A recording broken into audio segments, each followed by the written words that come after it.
Prince William, Duke of Cambridge, has welcomed New Zealand's Prime Minister, Jacinda Ardern, on her first trip to the UK since the pandemic. This morning, the Duke of Cambridge held an audience with the young Prime Minister at Kensington Palace. Both appeared to be having a good time in a snapshot issued by the Palace, sitting on the Duke's London apartment sofa and smiling. Ms Ardern is seen in a floral maxi dress with elbow-length sleeves, but William is shown wearing a classic navy suit and a blue dress shirt without a tie.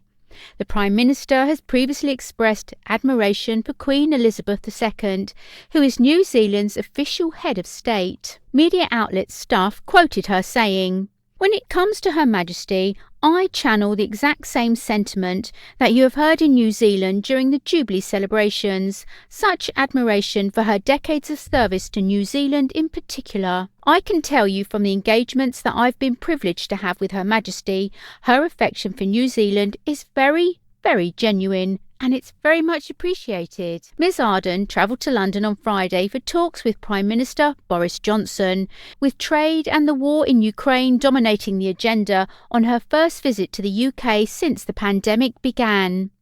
Yesterday, the two leaders met with a handshake outside the door of number 10.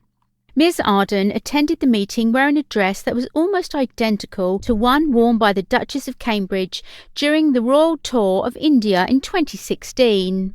The 41-year-old wore a midi dress and nude heels, in echoes of an outfit worn by the Duchess, 40.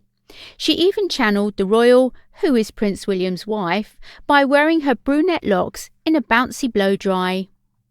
Catherine wore a version of the same frock during a royal visit to India and Bhutan in April 2016 for a UK government Great Campaign event in Mumbai, pairing it with a light clutch bag and a light pink heel. Yesterday, Jacinda wore an almost identical garment, only the collar was slightly different for her meeting at Downing Street.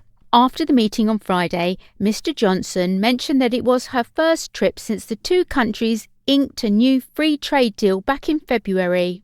Speaking in front of both a Union and a New Zealand flag, Mr Johnson said it was great pleasure to welcome Jacinda Ardern to Downing Street. "Very good to see you," he said, as he praised the very strong line that you take on Ukraine.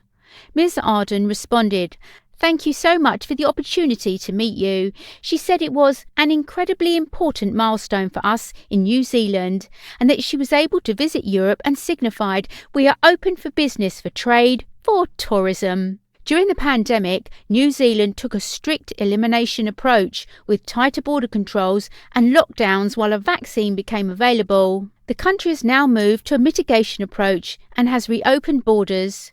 A new agreement between UK and New Zealand will make travel even easier for many, with young people able to live and work abroad under an extension to the youth mobility and working holiday schemes. The maximum age limit for applicants will be raised from 30 to 35, and the maximum length of time people can stay in the host country will be increased from various durations to 3 years. Ms Ardern said, "Kiwis have long advocated for improvements to working holiday visas. We are so pleased to have reached this agreement today. I was one of many Kiwis to enjoy living and working in the UK, and we look forward to offering Brits the same wonderful experience in New Zealand." The New Zealand Prime Minister said the deal was good for both the UK and New Zealand.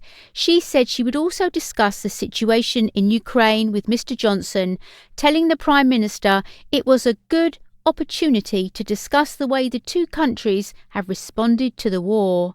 "We have also provided our military aid via our partnership with you," she said. Ms Ardern became the youngest female head of government at age 37 upon her election to New Zealand's highest office in 2017. Significant moments during her tenure, including the passing of strict gun laws in the wake of the Christchurch terrorist attack, as well as the country's swift response to the COVID-19 pandemic.